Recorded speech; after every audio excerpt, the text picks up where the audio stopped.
for themselves. And that was, the idea behind this is that you submit your artwork to the site, the users, the designers vote on which designs are cool, and the ones that win are the ones that become t-shirts. Okay? Not only that, but you win $2,000. And I work with a lot of designers. They're very, very strapped for cash. So $2,000 to them is like $20 million. So they get the money, they get the fame, and they get, you know, a t-shirt. But the good part about this, though, is that they're selling to their community. Now you're getting into an aspect where it's easy to sell, and the community has already decided what's going to fly and what's going to sink. Okay? They determine the value. It's a really, you know, niche community type thing. Another one that this just came to me. How many have heard of Social URL? I just learned about it 2 weeks ago. Okay? But this site is a community site for community sites.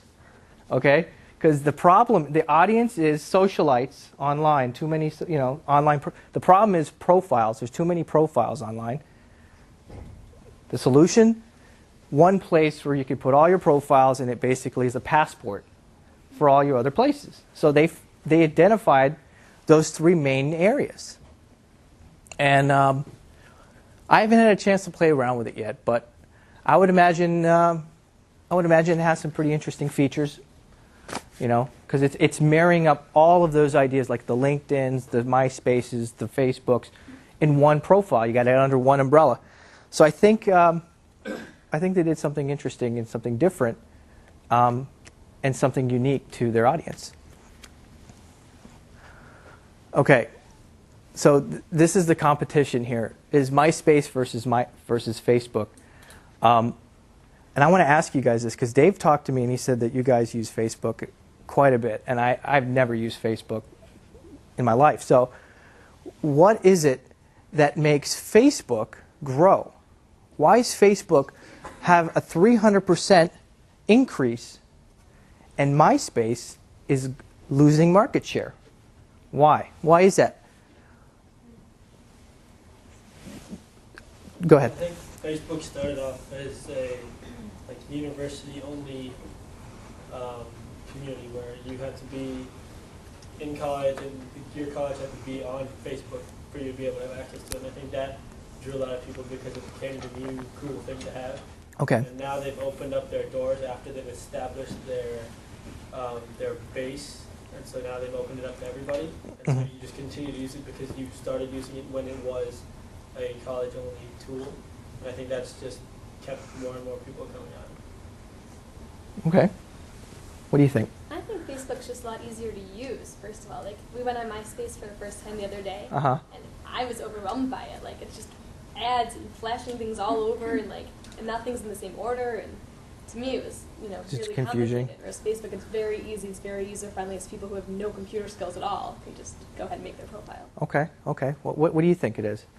Well, I think part of it is that Facebook was originally kind of organized into communities of universities. So you're kind of starting with a smaller base that maybe makes it a little bit less overwhelming, and then it's useful. Like, if I need to get a phone number real quickly, I can go on Facebook and get it faster than I can get it on PH, like the Northwestern website, let's say. Wow. Okay. It's just there's a lot of things you can use it for other than keeping up with people. Okay. What do you think it was? Well, in terms of the 300% increase, yeah. I agree with the first comment that we had to wait, for our school to be uploaded on the site and our courses and so forth. So it's like, if you're going to a restaurant or a concert and you see a really big line, of course you want to be a part of whatever that is. And so Facebook was that way. A lot of the schools weren't a part of Facebook's network at first, and then the same with people who aren't in college. Now high schools are added. Now you don't need to be in school. So do you think that because they were denied the option first, there was a bouncer at the door and it made it cool, yeah. And now that the bouncer's gone? Well, not only that, they know that getting in the club is so useful to them. So by by word of mouth. Like you hear how useful Facebook is, so Okay. you're going to tend to join it. Okay. What do you think it is? I think another thing is in terms of the audience group that Facebook targets, because you talk about how half MySpace users are over 35, Yeah. and that I could imagine Facebook being more effective in getting a higher increase when they're just focusing a lot of their resources on these people, this age group, 18 to 24. In addition, there are other aspects to it, like it probably has like more professional quality to it than MySpace in terms of employers looking at it or something like that. Okay. Did you have a? Yeah, I just think I mean it relates to what a lot of people are saying, but I think that Facebook like really relates to your real life, like your life, like like it connects you to people that you would maybe need to deal with in school or in passing or see at parties. Like it's not just like MySpace is like you may meet the people in person that you meet on there, but most likely it's just somewhere you can put your identity out there and talk with people you would never really need to be in contact with for anything else, except for the music part of it, I guess, which is kind of different. You like real life, like your type of real life. Yeah. For some people, it's reverse. That's what I'm saying. So, so like for MySpace users, like that might be like your network. You know what I'm saying? That's true. Like Yeah, Facebook wouldn't be practical. Yeah. So because Facebook is such like a university thing, I guess it's such a hitch because, first of all, people who can afford college, can afford computers, so forth, have internet access. I mean, I'm sure there's some sort of correlation between education and use of Facebook. Yep. Here's what these are all great points.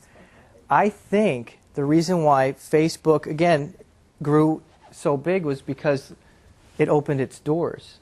It allowed people to come in and see how great this place was, and the ease and the simplicity of it, I think, also has a great deal to do with it too, because you're not dealt with the trash, in a sense, right? You're able to see things and experience things quicker. It's not as cluttered for some of the folks out there, and I think that also this coveted age group here, 18 to 24, maybe 18 to 35 would be nice. Marketers are going to flock to Facebook versus MySpace, because there's more control over the content that they have at Facebook than MySpace, because MySpace is just this like, open range. Yep. This demographic is temporary though, because Sure.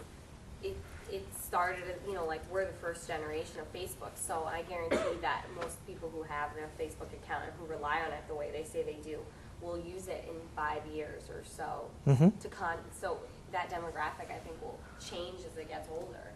Oh, And then taper off.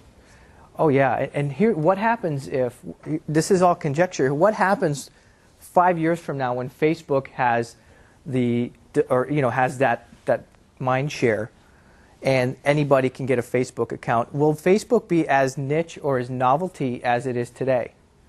Will something else come and take Facebook's place and market share just like how they did for MySpace?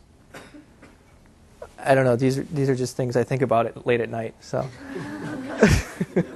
go to the next one. All right. This is where we go into the tactical. Okay. This is the designing part of it. This is the part where we ask certain questions, and we ask, how can we make certain things? And so we're going to talk about these things, and I'll explain number 4 in a little bit. Okay.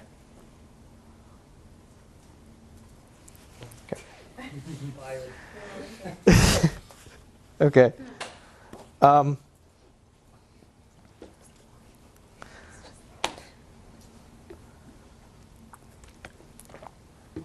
We have to ask a really fundamental question whenever we start a design project.